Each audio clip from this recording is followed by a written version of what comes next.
মাহে রমজান এলো বছর ঘুরে, মুমিন মুসলমানের দারে দারে রহমতেরি বাণী নিয়ে, মাগফিরাতের পয়গাম নিয়ে এলো সবার মাঝে আবার ফিরে।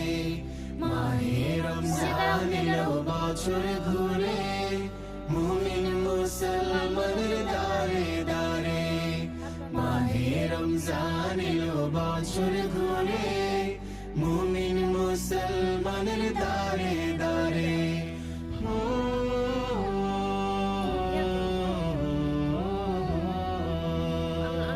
গুনাহ মাফের এই তো সুযোগ,